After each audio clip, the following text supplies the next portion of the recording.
Hello, welcome back guys to Amalia Projects here. Today in this video I'm going to show you a tutorial how to know application need to update in Google Play Store on Android. But before it, I hope you guys click subscribe and the bells button to support this channel. And without any further ado, let's get started to the video. Well guys, firstly here of course you just have to open your Google Play Store.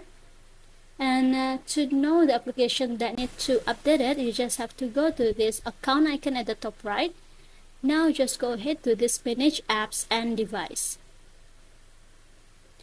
Now as you can see, updates available, so you just have to tap on it, and this is the list for the application that have to update on your Google Play Store, guys.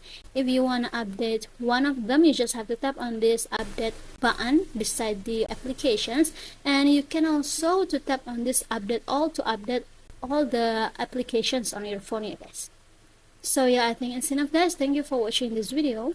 Don't forget to leave your like and comments below, and I'll see you soon on the next one. Goodbye.